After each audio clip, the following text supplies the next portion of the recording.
Ladies and gentlemen, boys and girls, and everyone else in between, welcome back to the 45th episode of the 42 podcast. And to be honest, I'm going to be really happy we're out of the 40s because it's really redundant in the opening. But as always, to my left, your good friend and mine, Mr. Ryan. How you doing today, buddy? I'm great, Jacob. How are you, man? What's up? I can't complain. It's just kind of a day, packed and did that kind of crap. I've been having a shitty week, dude. God damn it. What's going on, man? Just inspections at work, trying to get through them. And if anybody that ever works in the construction field has worked with an elevator guy, they know my pain. Elevator guys, man, they're just so, it seems to me that elevators, period, across the board, are union. You're not going to get a non-union elevator guy, which may not seem like a big deal up north, but down here where I'm used to, there's no unions, period, at all. And it's really weird for me to come across that union mindset of that ain't my job. It ain't my job. And they do it so fucking well, it's infuriating. It's so fucking mad because the way I'm used to working is you kind of scratch each other's backs a little bit. You know what I mean? Like the other trades kind of look out for the other trades and they kind of work together. If there's an issue and there's a gray area for the demarcation of something from the responsibility of them to me, right? Right. If there's a gray area there. It's like, well, you can buy that relay and I can buy that relay. So whose responsibility is it to buy that relay? Like, I understand you can't buy anything on the other side of the relay. That's all me. And I can't work on anything on that side of the relay. That's all you. But we both can put in that relay. So who's going to do it? And how are you going to do it?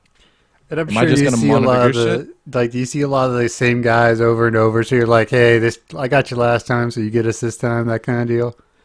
A little bit. There's too many. I mean, Houston's so big. Yeah, that's true. It's you have to be working in more of a niche. Like, I see a lot of the same sprinkler guys.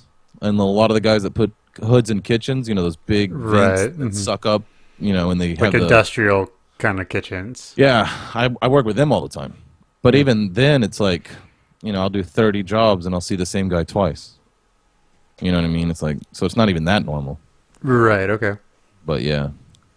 No, it's just, and then the elevator guys, so if there's an issue like that with the electrician, I can usually talk to the electrician and they'll talk back and with the elevator guy, he goes, I don't know. That right there, that's where it stops. You need to do this for me. I don't really care how or what you do. That's not, I don't even care, man. And it's just, but I do it in a nicer way than they do it. They do it in that ain't my job, dude. I don't give a fuck. All right? You figure it out. Call me when it's done. That kind of. It's like, all right, that's what I'll do. I'll call you when I'm done. Fucking asshole. We've started watching this show called Superstore. It's NBC, I think, and obviously it's making fun of like a Walmart or a Target.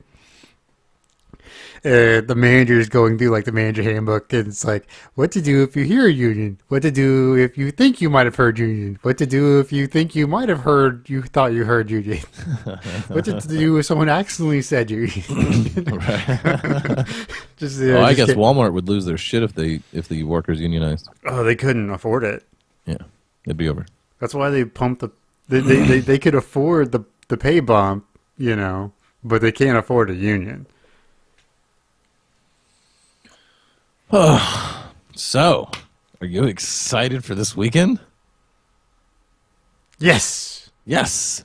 The Conor McGregor fights this weekend. Oh, yes. I don't watch UFC. Oh, you don't at all? Not even really. not even the big fights? I mean, if it's on, I'll watch it. But I'm not gonna go get the pay-per-view. And if I had friends that were into it, I'd probably watch it more, but I don't really get into it that much. So, well, you should go eat dinner at one of your favorite bars that has that stuff on. You should go watch it. It's gonna be an awesome fight. Which means it'll end up being done in 45 seconds. So it's going to get one good kickoff and it's going to be over. Funny you say that. The guy who's fighting won the belt in his weight division in his last fight in 13 seconds. Damn. Yeah, the guy throws a kind of like a fake jab, and McGregor just pushes it down with his hand and comes over the top and just knocks him out. Just knocks him out. Clean out. Unbelievable. It's really unbelievable. You're like, and it was against the reigning world champion. I mean, He was the best before that. And you just knocked him out in 13 seconds. That really says something. I mean, sometimes you just make that one mistake, you know. Especially at like the UFC, man. Like the angles are so much different because of how the fighting is compared to like boxing. It's true. But McGregor took him out with pretty clean boxing. Like, it was just pretty... That's the thing that everybody's been saying for years, is that we need a real boxer in here. Even though McGregor's not a true boxer, he's like more of a mixed martial artist. But his boxing is world. He probably could go fight in the boxing ring and do well. He's that good at boxing. And they don't wear boxing gloves. Right. They wear those little MMA gloves, which are just good enough to protect your knuckles, but not really add any padding. So it's like the damage of bare knuckle without any of the repercussions. Mm-hmm. See, there's an argument for not letting the fighters wear gloves at all, right? It gives the guys, the grapplers, the guys who want to reach in and grab and like put on chokes and do different things like that, it gives them a lot more, it's a closer representation of combat, right? Because right now they can't really work with, they got like mittens on. Right. Compared to like hands where they could actually grab and, you know, interlace fingers and do different things, right? And then it's also not representation of the repercussions of getting hit. Or, I mean, hitting something improperly with bare knuckles. Right. If I hit you if you get hit right in the forehead, like if I swing and you just kind of duck your head, I'm doing more damage to myself than I did to you. Right. You've got a strong, you know, cranial plate right there. Like, if you're not, I mean, unless you're trained and you just like haul off and hit somebody, you're probably breaking your hand. Probably gonna break your hand. Yeah. Even if you are trained, those people break their hands almost every fight. Like one person at least breaks a hand. They're weak little bones in there. You know, it's not easy. But so there's an argument to actually not wear gloves at all. It'd be a closer representation of real combat, and people wouldn't be able to just swing like Tyson. You know, they wouldn't be able to just throw punches into the head area and make them land. It would be a more, you know, there's an argument about cuts. Knuckles cut like elbows, and wearing the gloves, they don't cut as bad. But you also take away the eye pokes, because the way the gloves work is they kind of hold your hands open. You know, they don't. You know, it's an effort to close your hands. So when you get tired, you're just putting your hands in the way, or in somebody's face, you poke them in the eye just because you didn't close your hand. You know. So I see the argument both ways. I'd personally like to see a little bit of a loosening on the rules of the UFC. You know, it's like, well, they are beating the fuck out of each other. Like, why are we worried about them hurting each other? They're hurting each other already. It's like, let's make this a little bit more closer to like real life. Let's make this because you don't want to damage your product too terribly. And That's for true. the UFC, the people in the ring are the product. I do think, though, in my highly scientific opinion, I really do believe that there'd be less concussions with no gloves, though. Oh yes, I mean, but that's that's been proven. That's why boxers. I mean, because with those 11-ounce gloves, they can just go to town and they can hit as hard as they want, and they're not going to hurt themselves at all. And there's also there's a distribution of the actual strike against the head, so they don't knock out as often. It's a lot harder to knock out wearing an 11-ounce glove, but you're taking the same amount of force over and over and over. Your head's just bouncing, but it's not really getting hit in those certain areas where the nerves get shut off and you actually go to sleep. So they're putting people to sleep by actual brain trauma, right? Where the brain's just bounced around enough where it's just like, fuck this, and it just goes to sleep. Whereas like McGregor, he knocked out Jose Aldo with a punch directly to the left chin. So it moves the chin in a certain way, and you got that nerve that runs down to your tongue and all those, right here to your teeth. It goes right through the hinge. It's a bad design. That hinge clicks just a little bit, and it shuts that nerve off, and the brain's like, well, fuck this. And you just go to sleep. You cannot help it. It's like a true liver shot. Your body just shuts down. It's just a natural biological reaction to such strikes. Right. And, so it's different. I don't know. I think you'd get less concussions. Right. Well, there's that argument that if you were to take off helmets from football players, it'd be less concussions because they can't lead with their head, Right, the NFL. Yeah, there's a good argument for that, too. But then again, it's just sports. Like, what the fuck? Sports. Like, why are we even... We should be more worried about like teacher awards and spelling bees. I know, but I saw this really interesting Twitch presentation from Sir Action Slacks. He's a big Dota guy. Hilarious. Like he just makes like funny Dota videos and stuff. He's pretty good, but he's talking about how there's a proven link that when the prize pool for a competition gets above $1 million, people will watch no matter what it is. Oh, right. Like if it was the world championship of checkers, but it was for $1 million. Some people would watch. Scrabble or whatever. Yeah. Yeah. So I hadn't heard that before, but it's a really interesting thing. So it's like now that esports prizes are starting to get million, 2 million, 5 million, more and more people are watching because hey, there's these guys doing this thing that I've never seen before, but it's for a lot of money, so it must be a real important. Yeah, it must be real.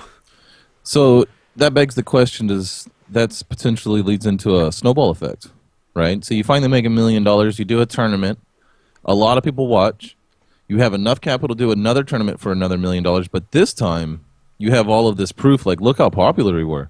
So you sell all this ad revenue and make way more your money back. The next tournament's worth $5 million. Way more people watched because the prize pool's gotten even larger. I mean, is there potential for if with proper management you could snowball that and really? I mean, that's what Valve has done with the international, especially. I heard, man, there's a lot of controversy over that one this year. Oh huh? no, that's the Shanghai Major that's going on right now. God, what's going on? Can you tune us in? I know you're kind of a Dota guy. I am.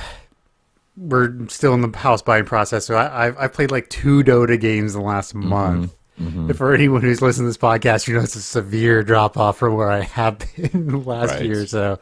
Yeah. But they apparently Gabe, the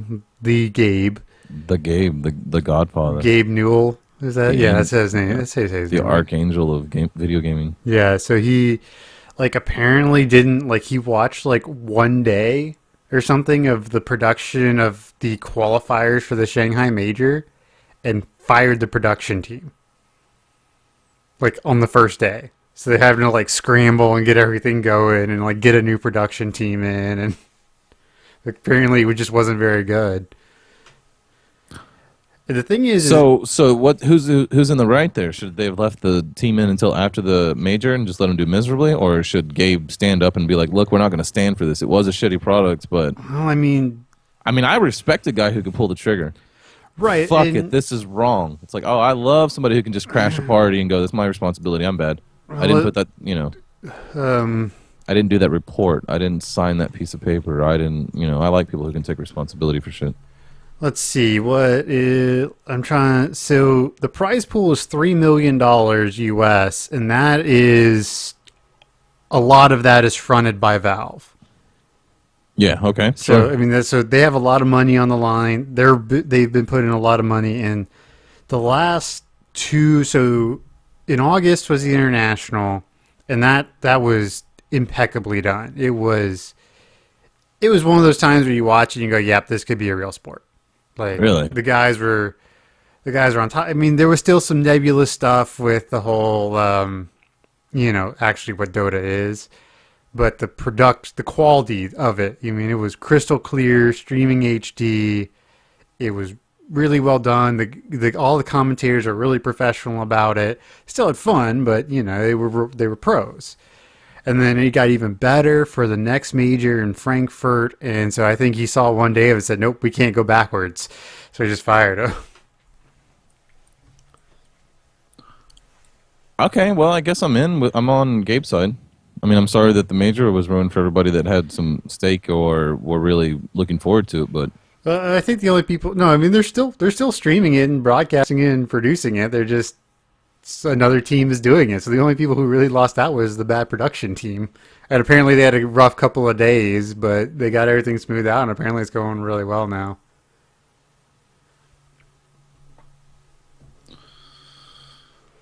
Oh, well then I don't understand the controversy then. I'm not entirely sure either. Apparently Gabe said some bad things about the guy, the main guy, called him some names or something, but I don't know. Like I said, I haven't been on top of it, but I think people just like controversy for controversy's sake. Well, I sense this has become kind of a little mini series for everybody who's been listening to the podcast. House Talk. Uh, All right. How's it going? What's going on? Who are we mad at today? Actually, it's all pretty good. Wow. Yeah, it's actually This is the calm before the storm, y'all. We'll tune in next week for the conclusion of. well, we're starting to get into that. Well, we did the inspection, and everything came out pretty good for this Okay, the good. new house. Good.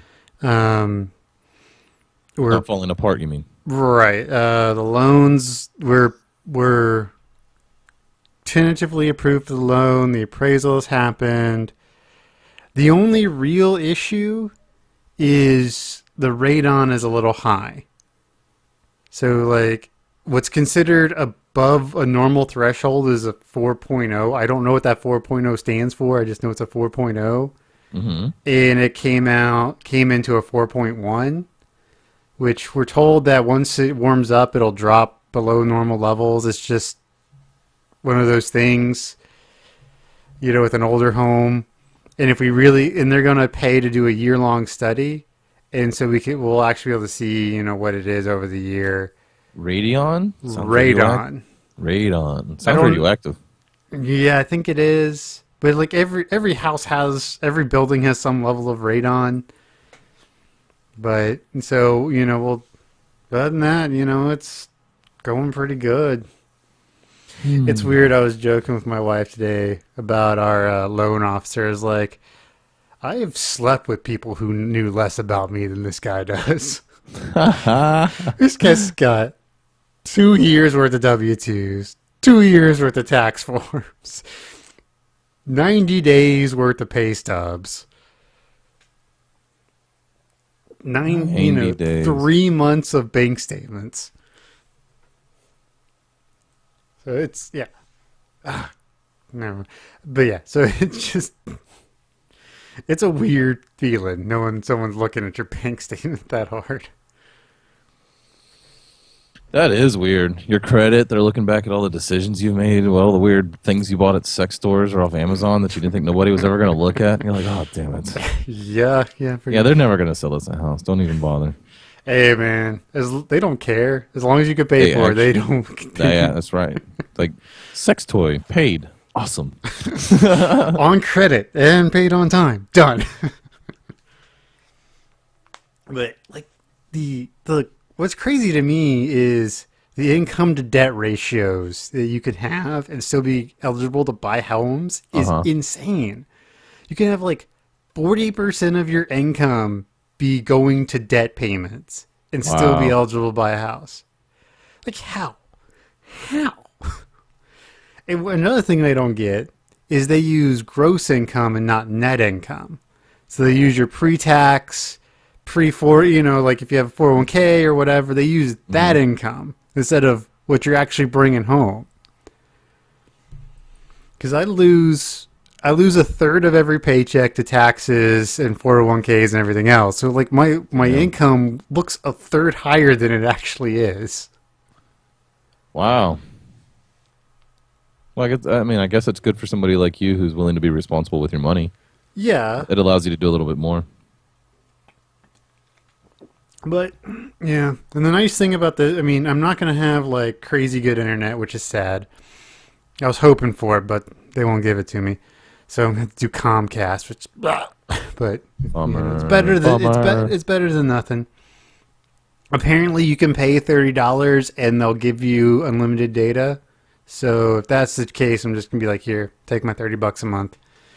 It's worth it. What are you gonna get then? How fast will it be? 150 down and 20 up. It's not bad. It's not bad. But I've been spoiled for the last year and a half. That's true. I have that same thing you have right now, or that you're going to get. And I think Comcast is afraid of Google because I pay for 150 and I've even, like on service calls, I've called to them on service. If I do a speed test, they're like, what's your speed test right now? I was like, 181. You know, I was like, I didn't want him to turn it down. I was like, 181. He's like, yeah, there you go. You're doing okay then. I was like, well, yeah, but. So I mean, I'm only paying for 150, but I'm getting 180 down. It's like, damn, that's a lot. Right, but it's sort of that number is an average. I know. So you're actually probably really close to a switch. Like Probably. wherever, it goes from copper to fiber, you're probably really close to that. Yeah. Which I'm going to be really close to that in my new house. That's cool. So you might even 300 feet. There's you a might get- fiber line 300 feet from my house. I'm like, I wonder if they would notice if I just like clipped it to it. Yes. Probably if I cut into that cable, it'd take down like half the eastern seaboard, probably. My uncle. So you know how you call 811 or whatever it is to have them come out and mark your land before you dig? He was the foreman on a job site in Tomball, and they came out and did it, and they missed a line. Well, this is the story I knew when I was like 11. I don't know if it's true or not, but anyway, they were digging with a Traco and ripped up the fiber optic line that went from through Tomball like to I don't know like L.A. or something stupid like that, or Dallas or Austin or something, and it shut down like all communication, like all of it. It was $100,000 like a minute or something while it was down. Well, that's why there's lots of them now. You know that. One. You know that. Oh yeah, this was like. Wow, this was literally like 19 years ago. Yeah, 19 years ago when he did it. But you remember that scene in E.T. when they know that E.T.'s there and all the people in the white suits and the plastic shit ascend? Right. And there's all these trucks, and that's what they did, dude. Holy shit, the whole job site gets shut down. People are yelling. Lots of people are yelling. And there's people that show up with these white tents and make these clean rooms and these like sections where you had to go from one thing to another, and they're all wearing these white suits and shit, and they're in there putting that shit back together. So, yeah, damn. it's light. Any little bit of dirt's going to screw it up. Any little bit of dirt. Have you seen those GIFs or those internet like videos where they they show you like a big piece of fiber optic with a little bitty laser, and then they shine it in and it goes through, and then they move the angle of the laser and it hits and it does the bounce down? I was like, wow, that's really cool shit. That's really cool shit. Yeah, It's cool when you can actually visualize stuff, you know? For me, anyway. I learned all sorts of stuff about fiber optic lines. How there's dark fiber and light fiber and long distance and short distance. And they use new like pulse technologies and different waves and stuff. And like I think they can send color down it now. And because of that, they can split the information along the color bands and stuff. So all of these fiber optics lines we ran are kind of useless now. Yeah, It's like because they're only using like one of the fibers through it. And it'll be a whole bundle of fiber. I guess we're good for the next 100 years, though. like I get like some part intellectually of me kind of gets how it works, right? But the other part of me is like, that's just magic. Oh, I've read the science. I get it. Like, yeah, that's just no. But in practicality, who's the guy who's like, hey, you know what? See this flashlight? We're gonna send data with it. Yeah. It's just pulses of light or reading information of the wave. You know what blows me away the most though? Is I have an i7. I got one of those badass i7s in this computer. Right. And if I ever go check the processing, like it's like I really overbought. I never get it above like 18, 22%. I'll have everything open on all my screens. It's just like trying to 1,000 Chrome tabs. It just doesn't care. It just doesn't care. And it's just like, that's magic to me. That little bitty thing opens and closes that many gates. Because I mean, you really have to think about what a computer chip is. It's just these little bitty contact relays in there that are opened or closed. They're little gateways and paths, and they send information, and that pulses of information somehow get fucking magic, and then you get shit out of it. You get information. It's like, what the actual fuck? Because when you really think about it, all you can do is an open and close. Like you can do, you can add resistors so you can send things and it slows down and the other paths get there first and open and close things, right? But you're really just essentially working with open and closes. Ons and offs. Ons and offs. And they translate ons and offs all the way to this conversation, all the way to your smartphone, all the way to the all of human information ever in the palm of your hand at all times with ons and offs. What the fuck? Actually, like, that's just mind-boggling that can happen. That's magic to me. Yeah. How there's any sufficiently advanced technology is perceived as magic. Sure. Yeah, absolutely. That's what we were talking about sci-fi last time. I gave that stuff a little bit more thought, like sci-fi in the future, like what would Star Trek sci-fi look like? Mm-hmm. It has to be some type of technology that it's utilizing, like, magical levels of amazingness. Yeah, right? I mean, I guess. But I guess a phaser is kind of a wand that shoots fire. Like, a phaser is a blasting rod, right? Essentially? Essentially, yeah. I mean, it really kind of is. I don't know. It's just... That was an interesting question, and I really gave it some thought after we talked about it, because I couldn't, that's a big question. It's like, I really couldn't come up with anything that was other than, like, metaphysical stuff. Like, where they start breaking down why. They start messing around with those rules. Yeah, I was thinking about it too. I was thinking, like, maybe it'll be where they go deeper than just splitting the atom. They start splitting quarks. Ooh. But they already, like, Star Trek's already got antimatter and matter, like, propulsion and stuff. I mean, I don't know. I heard an interesting, like, a really sobering fact. You know that Deep Space Hubble experiment they did where they had a Hubble look at the darkest part of the sky for, like, 4 months straight, and they took a picture? Right. And the picture's, like, 200 galaxies or something, 13.8 billion years away, right? They said if you got in a spaceship, if you got in the USS Enterprise, right, and you could do 9.6, it would take you like 3 billion years to get there or something stupid. It's like, wow. Or like 300 million or something. It was like a number that was just unfathomable. Like, even at 9 times the speed of light, it takes you too long. Too long. Damn it. It was a sobering fact. I mean, I always knew it, but when they were just talking about it, they're just, as facts go, they're like, think about it, that the whole Star Trek experience, the whole Star Trek universe happens in one section of one galaxy. Mm-hmm.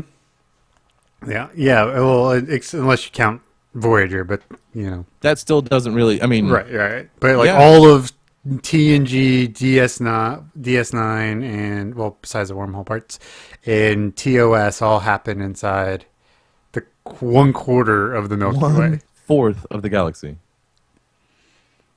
Yeah, that's amazing. That's just sobering. Yeah, it's so big, it's humbling. There's no other way to say it.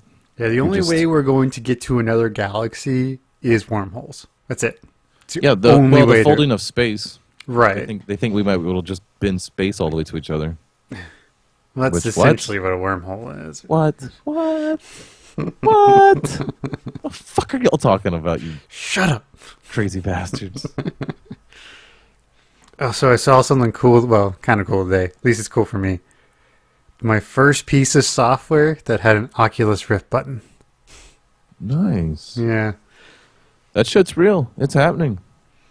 Oh, I downloaded the Steam, this is humble brags, but I downloaded the Steam VR ready test. Oh, yeah? I'm in the good. I'm clear. Let's just put it that way. I'll have to do that.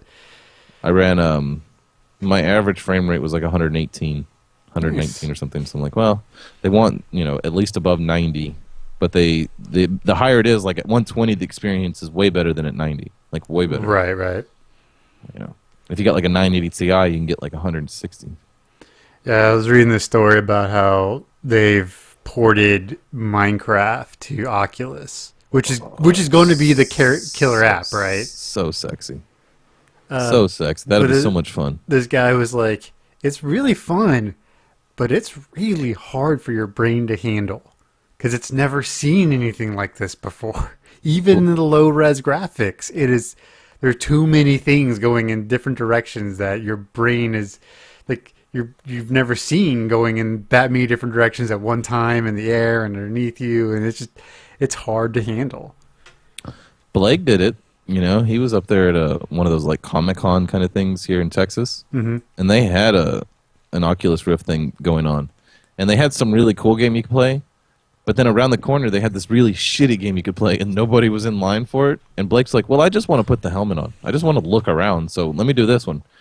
He goes, dude, I don't know why the fucking line wasn't at the door for that game. He goes, even as gay as it was, he goes, I was only in it for like 3 minutes, and when I took my head off, it was like, because you feel weird for a second. You're just like, it takes you a minute to even kind of come back after 3 minutes. You're like, wow, this is how your brain's like, how was I just somewhere? There's just a slight confusion, he said. He's like, not really confused, but there's just that pressure of confusion. Like, what? This is strange.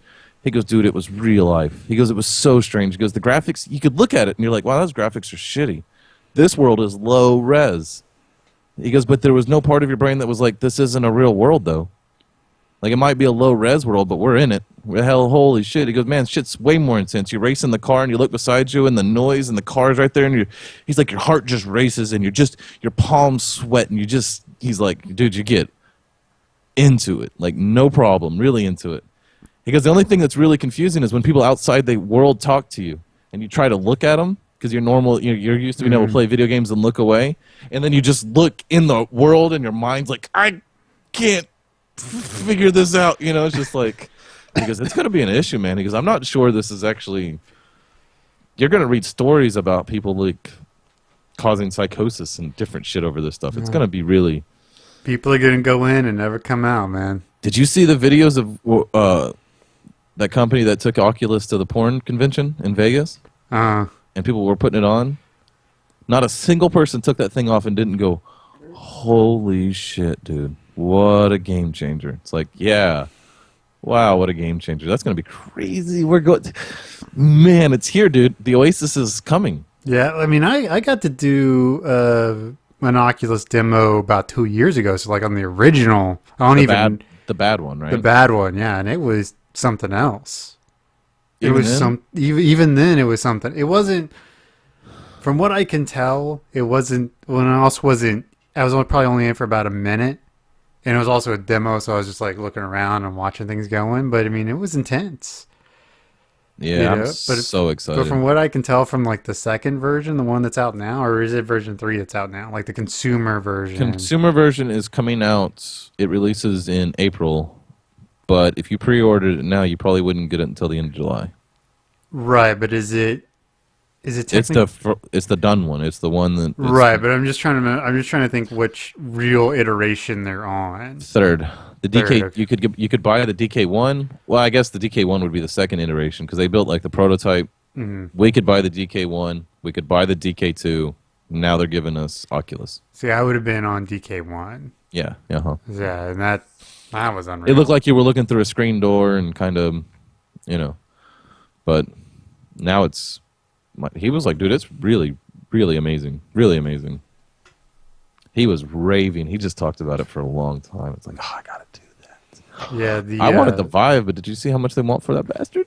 Like, was it like $700 or something? $799. Oof. Screw that. But it's also the Oasis. It's literally the Oasis. You're going to be able to like set up. It's so hard to think about. You could just take everything out of a room, put them in the different corners, and set the lighthouses up. And then you have a holodeck, motherfucker. A fucking holodeck. You can walk around objects. Like actually with your feet walk. That's worth $800 if you have it. I mean, a lot of people don't have it, but it's worth it. It's not like that's overpriced. They're offering a lot. Man, I want that so bad. But I want lots of things so bad. I know. There are lots of things I want so bad. But all I really want is to get rid of my student loan debt. Yeah, I hear you. I mean, not really because I don't have any, but I've heard people talk about it a lot. There's a comedian who's talking about his mortgage. Like, one of his friends asked if he wanted to do acid. He's like, no, man, I don't need my mortgage coming to life and trying to kill me. It's like, I wonder how that's going to feel. Yeah. I think it'll feel good. I feel way better about spending $1,200 a month to live somewhere if I knew that $1,200 was still mine. It's still yours. The nice thing about, well, besides the interest and taxes and stuff, Right, the property taxes rolled in, but still, because of where this house is, it's out of Allegheny County, so the taxes are a lot cheaper. nice. So the house is actually $300 less a month than the original house we were gonna buy. That's good. We're paying like $800 a month for this house. Almost 2,000 square feet. Finished finished attic. I've already That's started. awesome. Is the attic going to be the podcast? No, well, there's heat and stuff down in the basement, so I'm actually going to build like a shell and like create a booth for me. You want to know a good material for that? The insulation you put in freezers, like if you're going to build a walk-in freezer, it's an inch wide styrofoam covered in aluminum foil on both sides. You can buy a sheet, like a 4x8 sheet, for like $20. You could buy a couple of those and then put it up. It's really easy. You just use some industrial grade duct tape on each side and, kind of like settle it in and just use a little bit of engineering. It helps with it. They're really quiet. They're really cool. You can put it around the vents or pipe in take half the vents and pipe it in with like a dryer vent. Those metal, just duct tape that to the vent and duct tape it into your, and put an exit fan of some sort. And then glue your soundproof material to it. That's what I was going to do eventually. At some point, maybe do that. They build yurks or something like that. I don't know how to pronounce it properly, but like people who are hardcore campers, they'll build. You take a bunch of sheets in like a hexagon shape, and then you cut some triangles where they lay. You just use some basic geometry and engineering, and then duct tape it all together. And you can build like semi-permanent structures in an afternoon that can hold 12, 20 people or however you want, however many you want. And then because of the freedom of the design, you just use basic TP designs that people have already come up with all over the place. So there's a lot of and you can build these really cool houses like out in the desert, and in Colorado they do this stuff. What I was thinking about doing, I was gonna like at least frame it a little bit and put some paneling up so it actually looks a little bit like a room and not just a thing in the basement. That's kind of cool. That'd be fun. Yeah, the way I've been looking at doing it is probably about $150 for a fully, or not fully, but mostly soundproof little podcast cave. Probably have to run like an extra line down with an extra router, just just depending on where the router is compared to the the computers. Maybe just run a hardwire and just jack into it that way. Yeah, I think I'm a big fan of hardwiring in my main rig. Yeah, well, our main rig is always going to be, well, as long as we can, hardwired, but it's also going to be right by the TV. It's really strange that you consider your TV, your family computer, your main rig. Well, like, wouldn't you want like your rig, like in your own little room with your headphones and your like video, just getting your game on, man? Just like, I guess you like being around each other more than that. Yeah, and Kelly plays more newer games than I do, so it's good for her, and she likes to play them like because she grew up on consoles, right? So she's much more a console gamer, and she's one of those people where she's like, hey, I'm gonna knit, and you should play Dota, and I'll watch you. I'm like, okay, so I'll just get on my headset and hook up into the main rig and play Dota, and she'll knit, and we'll hang out, and she'll tell me I'm terrible at times, and it'll be good. Speaking of, what do you think about the whole Xbox move, like merging the platforms? If they can pull it off, I am all about it. I think that'd be really cool. So, do you think they're really going to get rid of the exclusives? Like, basically, like, if the new Halo is going to be Xbox One and PC? If you like money. What the fuck, right? I am not going to buy your Xbox One. It's a piece of shit. It can barely handle today's graphics today. It won't be able to. I'll be stuck with these graphics in 4 years. You want me to handle these graphics for 7 years? Do you know what my computer will look like in 7 years? Completely different. Completely. It won't even be the same thing. And I can't play Halo? Because I'm not going to buy your shitty Xbox for $400. It's way too much. It's a whole nother graphics card, you assholes. Right? But I would buy Halo. Halo would be the shit on the computer PC. Like, even if I have to play with an Xbox One controller hooked up to the PC. Okay. If I that's play a lot of games with the Xbox, with Right. my X360. I would too, but I mean, if that's the barrier to entry, so we all play on a level playing field when we go into multiplayer, okay. Because then you can leave auto aim on and stuff, and you can make Right. things just work a lot better. Can cross-platform a whole lot easier. You just essentially make them both PCs, and Okay, so here's a question for you. What would you pay for a Xbox One drive? that I can put into my computer. Yeah, you could just put it into your SATA, not your SATA. I would pay for like, would you pay like $150 for an Xbox Yes. One drive that you could Sure. just put Xbox One games in? yes, if they could make it. Yeah, that would be the SATA. Yeah, we'd go into the SATA. That's where your DVD drive goes. Yeah. Yeah, You're it'd be that kind of drive. Oh, So yeah. mhm. But anyway, yeah, absolutely, sure, 100%. I've- Yeah, I might even pay $200 for that, maybe. You know, depending on how bad my kid wanted it, because there's a lot of games that he wishes he had. He likes the Xbox better than I do, but it's just like, I'm not buying the Xbox for you. But I really do think it'd be awesome if I could buy a drive and play Call of Duty, and not play the PC Call of Duty, but play the actual Call of Duty it's way more geared toward gamers. I mean, consoles. Mhm. If I had some type of drive that had like the chipset from, I don't even know how they would do that, but if they did do that, I'd be all the way on board.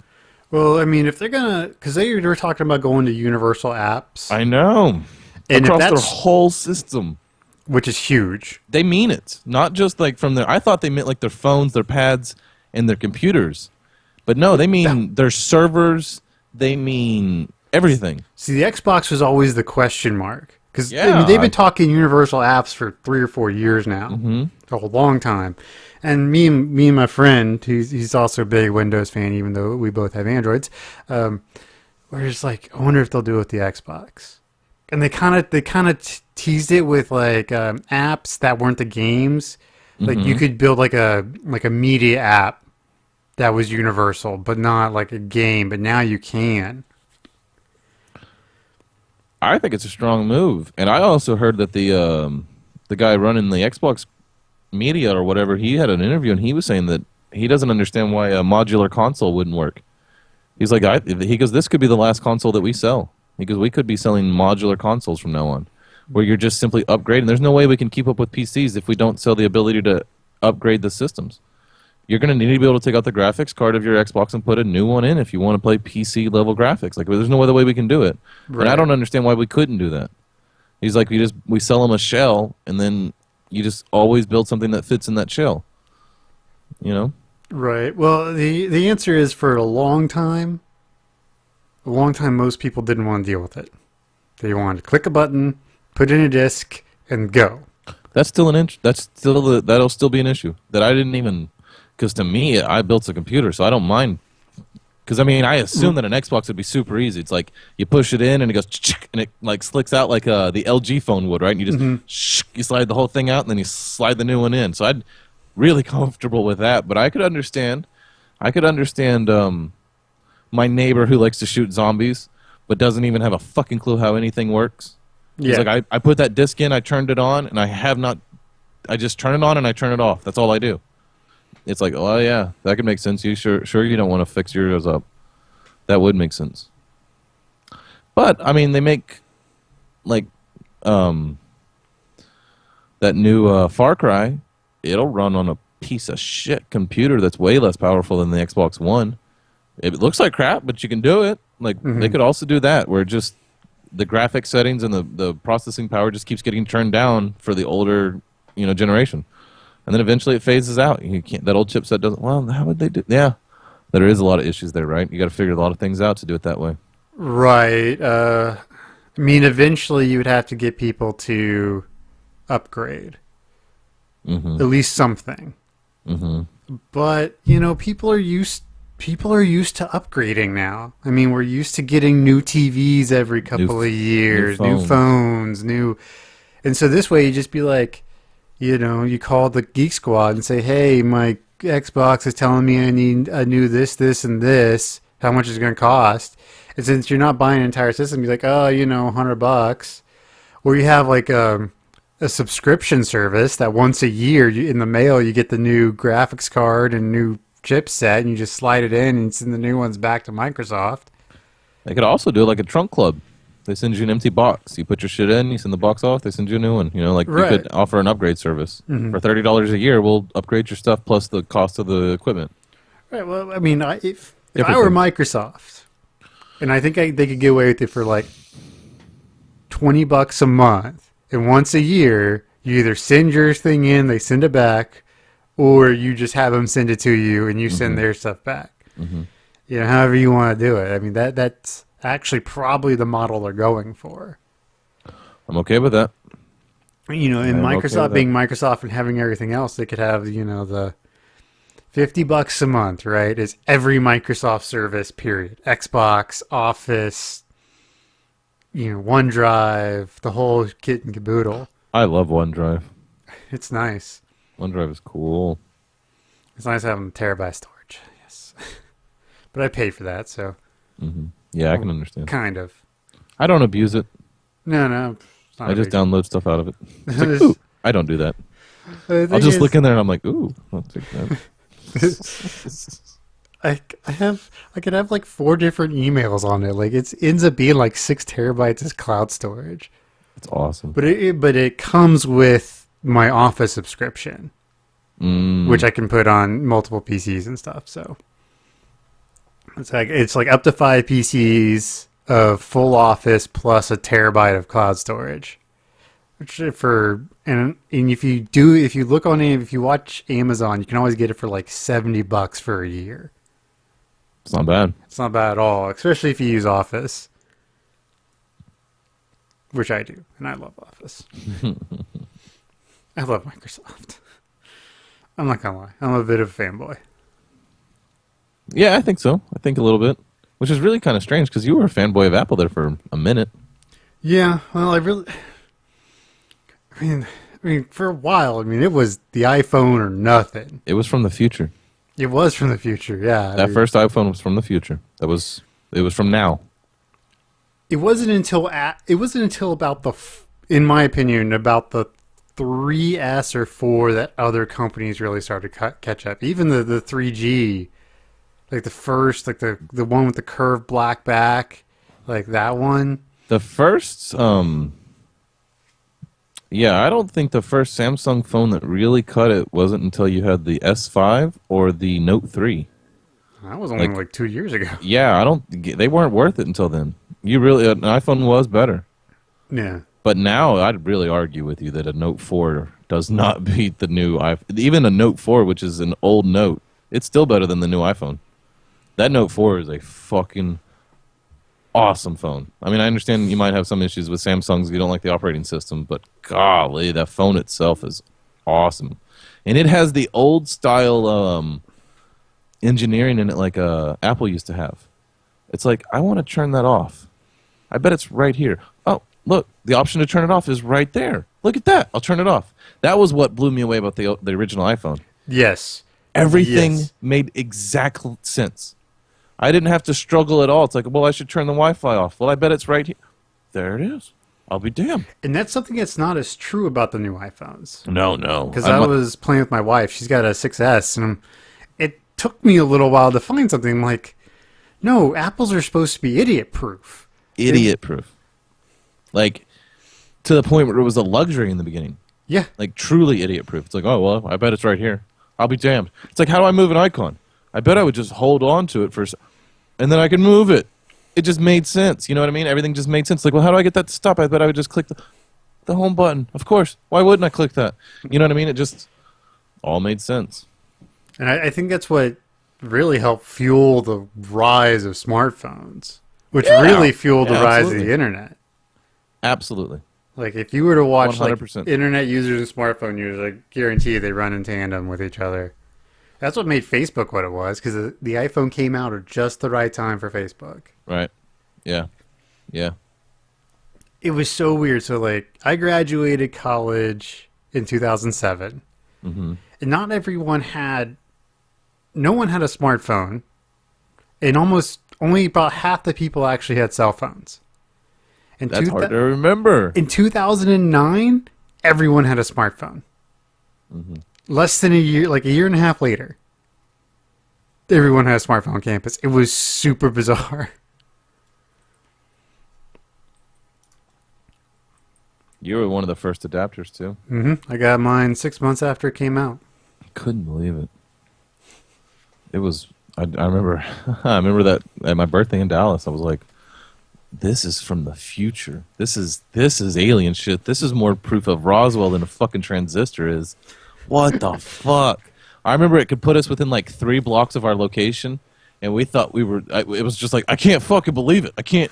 This is unbelievable. We kind of know where we are. Yes, it's so true.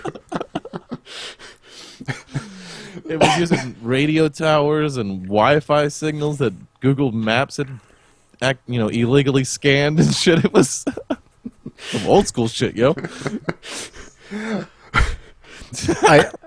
I don't want to derail us too far into politics, but I did hear like the Come on, Super Tuesday was yesterday. We got to talk about it a little bit. Okay, but I did hear the one great reason why you would want Trump to be president. Because within 15 seconds of finding out about the aliens in Roswell, he's going to tell everybody. Like, okay, I can get behind that. I'm in. Let's get this guy in then. I'm okay, yeah, fine. Hey, man, he's better than Hillary. Better than Hillary. Yep. I saw that picture that's going it goes around every election, but it's going around on Facebook right now. The Cthulhu, where he's holding up his fingers and he's all got but he's wearing a suit. And it says, "Vote for Cthulhu. Why settle for the lesser of the evils?" Yeah. Yeah. Another one I see around is the sweet meteor of death, because he promises brings equality to everyone. That's one of the things. You know how everybody's got these like really poetic or poignant. They'll do these little blurbs or tweets about Black Lives Matter, and I've seen really articulate versions on both sides. Right? I've seen really articulate. But my favorite one that resonates the most with me is "No Lives Matter. The universe don't give a fuck about you." It's like, you know what? That's the actual truth. No lives actually matter. No one cares. I've run over squirrels and nothing happens. You know what I mean? It's like, that's a life. It's gone. Then there are no consequences. The universe don't give a fuck about you. Don't give a fuck about whether you're black, Mexican, human, dolphin, spiders, bees. They don't give a fuck. Fuck it. Make it. Do it on your own. I don't give a shit. I got stars to blow up and black holes to make. You think you're important? I don't even think the universe can see in that resolution. It doesn't even... The only part of the universe that cares is us. Right. Yeah. Fucking no lives matter. You're all going to die and be forgotten in 500 years. Only the truly amazing once in a not even generation, but once in a whole... I don't even know what you would call it, but... there's like 5 or 6, 50, like I don't know how many people do we know. Well, I guess there's more than that, but there's not a lot that survive 500 years. Are we talking about anybody from 500 years ago that much? I mean, you have to be a prophet. You had to start a goddamn religion. You have your, obviously religious figures. You have your great historical figures, Napoleon, Alexander. Well, Napoleon's not even Napoleon's not even 500 years old. That's true. That's a weird thought. Like, what is Mongolian? Like, Mongolian like 500 years ago? Or I mean, we're... It's not that good for me. Chris Columbus, that was a thing. Shakespeare. Da Vinci. The Crusades, then? When were the Crusades? Well, probably the newest you can get is about the Renaissance. Right. But my point is... You have to do something really fucking special. It doesn't really care about you. Yeah. It just doesn't. It just doesn't. And that is just the history. Like, we don't actually care about that person anymore. Like, they're just a story. They're not real. They stopped being real generations ago. Mm-hmm. Unless somebody makes an excellent movie. We haven't talked since the Oscars. We have not talked since the Oscars. Do you care? No. Leo won. That's kind of cool. Yeah, I mean, it felt like it was... it's It's like Peyton Manning winning the Super Bowl. It's like about time. God damn it, that'd be a real shame if you didn't. You're right, but it felt like more like a Lifetime Achievement Award type thing. Because there's a couple of times he should have won it. Absolutely, more than once. More than once. Those times that he didn't win it, there is a good argument for the person who did. Right. He went up against some fucking killers. Well, it's kind of like Denzel Washington. It took him 4, 5, 6 tries, kind of like, Leo to get his. Did you see that video of Leo? I didn't know this, but you get your Oscar, and then they go and engrave it. It's not like they had it engraved for you before you got it, so there's no way for anybody to know who won. Right. So there's this professional. He's been doing it for 50 years or whatever it is. Like this guy who like engraves, the Oscars. Mm-hmm. So Leo takes it down there and he goes, "So you do this every year or whatever?" And the guy goes, "Yeah, I've been doing it for like 25 years or whatever." And Leo goes, "Oh, that's cool. I wouldn't know." It's just like, that's kind of funny. Like he even like played into the joke. Like, oh, okay, he gets it too. I love people who just like play into it. Yeah, why not? So Ricky Fowler, he's a golfer, 5th ranked in the world. And he was leading the tournament last weekend after 2 days, and then had a really bad 3rd day. And his name is spelled Rickie, but ESPN put it with a Y. Mm-hmm. So he took a picture of it and tweeted, like, "At least spell my name right if you're gonna make fun of me." Like, who's this guy?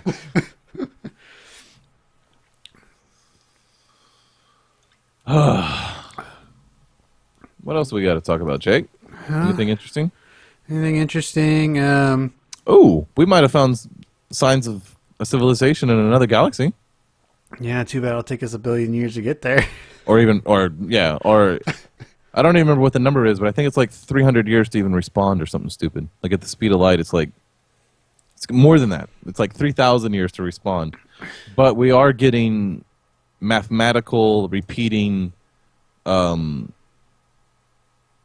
radio waves in a distinguishable pattern that's repeating. And then it'll wait, and then it'll go, and it'll do another number, and then it'll do another number, and then it builds, and then it stops, and then it does it again. And we've had these radio waves come in before. There have been moments where we're like, "Wow, that's weird," but we've never had it repeat at the same place this many times. And people are really like, the people who are into it are kind of into it. It's kind of interesting. Kind of freaking out a little bit. It's kind of cool. I think it has ramifications on religion on such a profound way. I really do think if we knew definitively that we're not alone, not that some amoeba exists in Jupiter's moon, who gives a fuck about that shit? I mean, it's cool, right? It's like, oh wow, right. I mean, life goes on. I saw Jurassic Park, I believe that, but our life finds a way or whatever, right? But if there's an intelligent with a parallel intelligence to ours, where they have the idea of if we send a repeating prime numbers repeating and then send that repeat, you know what I mean, this specific hey, we're doing this on purpose, this isn't an accident, this isn't an accident, this isn't an accident. It's just wow, they're out there. Did Jesus go die for them? Why didn't God tell us about this? I think it just really changes things where you really got to have a conversation and explain that away. Because that's a real... Oh yeah, that's I've told people that would be one of the few things that completely shakes my faith to the core. Oh yeah, that would be really interesting. So I don't know. I mean, that's kind of a really, in a way, kind of creepy. In a way, kind of creepy. I just had the worst idea though. It's because we've been beaming stuff into space for years because this is how things go. It's they're probably picking up their sitcom from 3,000 years ago. Yeah, probably. You know how everybody says that the first broadcast we ever made was Hitler. It was the first thing powerful enough to get outside the solar system. Mm-hmm. That's true. But you know what they don't tell you about that interesting fact? What's that? Is by the time it gets anywhere where somebody could listen to it, it'll just blend in with the background radiation of the Big Bang. It'll just sound like static. There will be no way to decipher that it was Hitler, on a radio. It It will just be so indistinguishable from all the other intermittent radio waves that it won't be there. Right. You have to do it the way they're doing it. A very strong signal at a repeating, to transmit information across the cosmos is nearly impossible. Yes. So the question is, if it is nearly impossible, maybe they're wrong about how close they are? Oh, yeah, who knows? I mean, their math is pretty sound on light. Like, they really do seem to have a pretty firm grasp on how light works. And because of that, they've, how humans are. We just like to keep breaking shit down farther and farther. And even still, our understanding of light, we can really figure some shit out with, like, the red and blue shifts of things. And the amount of light per whatever. Like, they seem to do a pretty good job, but I mean, yeah, the whole universe could just be like 400 miles wide and we just don't know it.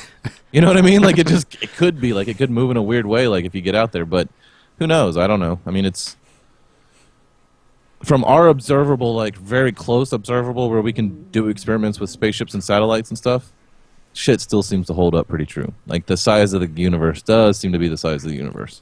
Right, yeah. It is about 14 billion light years across, like, which isn't, well, the observable, like, that's the part that nobody seems to understand. That's the observable. That's because light hasn't had time past that point to exist. Light didn't exist before 14 billion years away, and since it can only travel at the speed of light, you can only see 14 billion years away. Like, that's it. Before that, you just see the ether that exists. And they have telescopes strong enough to look at that shit. That blows my fucking mind. That blows my fucking mind that they have telescopes that can look at, like, the background radiation of the Big Bang. They can look back in time all the way to the point, like, a few seconds after the shit happened. That is phenomenal to me. It's like, wow, humans, you're so crazy. Good job. Good job. You're gonna kill us all. Oh, yeah. We're all going to die eventually. Probably. On a long enough timeline. On a long enough time. Everyone's survival rate drops to 0. Well, you want to get your recommends out of the way? Oh, yeah. It's not that big a deal, but if you own a computer, which I assume you do, you're listening to this, or if you own an entertainment center with, Xboxes and shit, do yourself a favor and spend an afternoon and zip tie that shit up. Make that shit clean. Clean up your desk. Like, I know everybody listening probably hasn't done it in 10 years since they own the desk. They haven't actually cleaned that motherfucker all the way off. But, spring's in the air, and I know this shit's important to me, so hopefully it's important to some of y'all out there. Clean your shit up. Like, zip tie it, take care of it. It looks so much better, and that's something so little you can do that when you're done, you're like, that's a good feeling. That shit looks good. Like, that was worth it. I mean, that could just be me. I'm kind of anal when it comes to that shit, but I did it over the weekend and really felt good about myself afterwards. So, and if it isn't that, I guess the recommends could be more geared towards that. Find something that would really satisfy you if you had to, like, if you put the 4 to 6 hours of time in and built a small garden outside, or built a barbecue pit or fire pits, or knitted a sweater or whatever, but actually do something in a condensed amount of time that will really show you some reward that you want at the end of it. It's like, if it'll take you 8 hours to knit a sweater that you want, or a scarf, do it. Spend that 8 hours in a straight, like, do it. Like, just kind of zen out, meditate a little bit, and get something done. You'll feel good about yourself. Trust me. It's in the human psyche. We're supposed to do that shit right now. We're supposed to be making gardens, and we're supposed to be fucking doing shit right now. We should be hunting and fishing, and it's spring, baby, and we are animals. Anybody who doesn't know that, should. We are. There are cycles to this shit. Just like how the bears know to get up and eat berries right now. We know it's our time to be building huts and shit, and storing grain and cutting plants down. We should be doing shit. So get out there and do some shit. Do some shit, my friends. Yeah, I recommend you do some shit. I'll condense that. Too long didn't read. Do some shit. I meant to take care of this at the beginning of the episode, and we'll be sure to touch on it at the beginning of the next episode, just in case. Oh, yeah. Y'all have all met our friends from the Dresden Files, and if you haven't started listening to Dresden Files, you're wrong, blah, blah, blah, blah. But now we are a podcast on a larger network. Yeah, The we're part Broken of the, Jars Broadcasting. Because Zelda broke jars, and that's good enough, and that game is good enough for us. that's right. So you never know, you might find a rupee. I will just have to correct you though. What? Broke the link. Broke the jars. You know, I said if it's good enough for that game. Yeah, but you said Zelda broke the jars. Damn it. Damn it! I was They're gonna trying crucify- not to do it. I really was. But so you can find us at brokenjars.xyz. Yeah, which is a cool domain. I like it. Instead of .com, it's XYZ. Pay attention to that because we don't know what brokenjars.com is. We didn't probably even check yet. But Broken Jars XYZ is it's really cheap. That's why we did it that way. So look for us there. Look for us there. I think I've changed everything over. Our Podbean account's still running, so you'll be able to find us there as well. We're going to be bringing new podcasts, and we're going to have some blogs, and we're just going to have Some Twitch channels. We're going to do some smorgasbord of collabs. shit, man. Like, it's going to be just things. For all your nerdy, weird, whatever this kind of entertainment is, that's going to be your hub for it. We're going to try to. We're going to try one to. of them anyway. We're going to try to curate a place where you have more than enough entertainment, just like this podcast, which probably won't be good enough for anything. But Well, we're going to try. yeah, we're going to do it anyway. Fuck it, because we want to, and it's fun having control over shit. It is fun having control over shits, but yeah, if you so you might need to like redo your subscription via iTunes. I'm not sure, but yeah, we're still there. Come find us. You know, all that cool stuff. Email us, brokenjarsbroadcasting@gmail.com, 42podcast@gmail.com, F42podcast on Twitter. I don't think Broken Jars has Twitter yet, but it will. Yeah, so do things. Talk to us so we can talk to you, and we can make things better. Awesome. I like it. We got to call it there, Jake. Yeah, I think so. Awesome. Huh. All right, well, ladies and gentlemen, thank you once again for coming out to the 42 podcast, and we hope you all have a good night, good morning, good evening, and all those nebulous times in between, because time is illusion. Lunchtime, doubly so. Bye.